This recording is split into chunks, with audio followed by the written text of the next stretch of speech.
বিয়ে করলেন সাজেদ আলম। হাজার হাজার মেয়ের ক্রাশ। বৈষম্য বিরোধী ছাত্র আন্দোলনের সেই অতুল ভূমিকাশীল নেতৃত্বদানকারী সাজেদ আলম বিয়ে করলেন। কত মেয়ে না তার জন্য পাগল ছিল, অথচ সে বিয়ে করে ফেললেন। 31শে জানুয়ারি বিয়ে করে ফেললেন সাজেদ আলম। হাজার হাজার মেয়ের স্বপ্ন ভেঙে চুরমার করে দিয়ে বিয়ে করে ফেললেন সাজেদ আলম।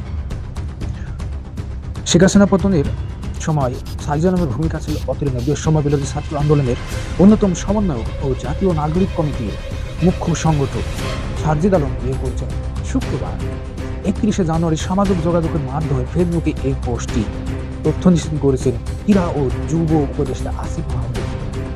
আরো পোস্ট করেছিলেন হাসনাত আব্দুল্লাহ। খোঁজ নিয়ে জানা গেছে সাজিদের শ্বশুরের নাম ব্যারিস্টার লুৎফর রহমান। তার বাড়ি বরগুনা সদর উপজেলার 2 নং গরিচন্দ্রা ইউনিয়নের আলুকতলা গ্রামে। পেশার তাগিদে ব্যারিস্টার লুৎফর রহমান স্ত্রী, মেয়ে ও 2 ছেলেকে নিয়ে রাজধানীর বাসাবো এলাকার শাহনাজপুরে বসবাস করেন। সাজেদ আলমের শ্বশুরের পরিবার সূত্রে জানা গেছে গাজীপুরের রামেন্দ্রপুর ইউকো রিসোর্টে শুক্রবার আসরের নামাজ পর বাদ পারিবারিকভাবে তাদের বিবাহ বন্ধন সম্পন্ন হয়েছে। তারা বর্তমান পরিবার সহ ওই রিসোর্টে অবস্থান করছেন। জানা গেছে 1 বোন ও 2 ভাইয়ের মধ্যে সাজেদ আলমের স্ত্রী সবার বড়। তিনি একজন কোরআনের হাফেজ, সবসময় পর্দা করে চলেন, তাই তার নাম ও ছবি প্রকাশ করেনি তার পরিবার। বৈষম্য বিরোধী ছাত্র আন্দোলনের অমূল্য সমন্বয় এই বিয়ে করে কতই না মেয়ের স্বপ্ন ভেঙে চুরমার করে দিয়েছে। তার শ্বশুর কিন্তু একজন আইনজীবী এবং ডেপুটি জেনারেল, তিনি উচ্চ শ্রেণীর কর্মকর্তা। তো আমাদের এই মনে করেন যে শেখ হাসিনা পতনের পর আপনার হচ্ছে শেখ হাসিনা পতনের পর আলোচিত মুখ হয়ে যায় সাজেদ আলম। তার কথার ভয়েস, তার কণ্ঠস্বর এবং তার সঠিক নেতৃত্ব দানকারীর জন্য ভাইরাল হয়ে যায় এবং বাংলাদেশের প্রায় জনগণই তাকে চিনে আছেন এবং অন্যান্য পার্শ্ববর্তী দেশেও চিনেন কম বেশি। তো এই সাজেদ আলমকে দেখে আপনার অনেক মেয়ে কিন্তু ক্রাশ খেয়ে গেছিল তার তার উপর, তার কথাবার্তা, তার চলন ফিরন, তার চেহারা, গ্রামার বলেন, যেটাই বলেন না কেন।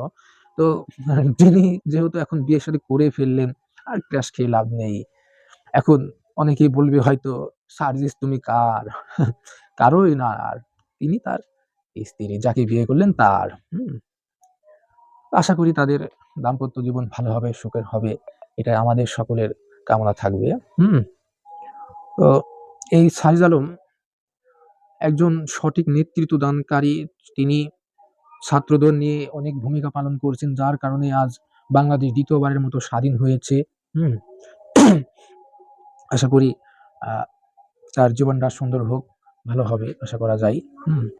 যুবতী মেয়েরা, আপনারা আর সাজেদ আলমের উপর ক্রাশ খায়েন না, অন্য কাউকে দেখতে পারেন। এখন সমন্বয়ক আপনার নাহিদ আছে, তিনি এখন বর্তমানে উপদেষ্টা। তার চেহারা মোটামুটি খুব সুন্দর, অনেক স্মার্ট বয় একজন ছেলে, তারপর ক্রাশ খেতে পারেন। যুবতী কিশোরী মেয়েরার সাজের উপর তাকিয়ে লাভ নেই, যিনি পাওয়ার তিনি তাকে পেয়ে গেছেন। এই সাজেদ আলম একজন স্মার্ট বয়, একজন তরুণ, একজন দক্ষ সংগঠক। আশা করি তিনি ভবিষ্যতে আরো ভালো কিছু করবেন, বাংলাদেশকে আরো সুন্দর করার জন্য তার নেতৃত্ব থাকবে অপরিসীম। এবং ছাত্রলীগ, আওয়ামী লীগ থেকে আওয়ামী লীগ ছাত্রলীগকে দূর করে দেওয়ার জন্য তার ভূমিকা থাকবে সর্বদা সর্বত্র। এই কামনা তার উপর করব। সেই সাথে বলবো সাজেদ আলম তিনি যে সামনে আগামীতে কিছুদিন পরে আরো একটি নতুন দল ছাত্ররা মিলে চালু করতে যাচ্ছেন, সেই দলটিও আশা করা যায় ভালোই হবে, সবার জন্য, বাংলাদেশের মানুষের জন্য, আমাদের জন্য, সবার জন্য ভালো কিছু দিক বয়ে আনবে, এই প্রত্যাশা থাকবে তাদের সেই ছাত্রদের প্রতি, সমন্বয়কদের প্রতি, নতুন ইয়াং উপদেষ্টাদের প্রতি।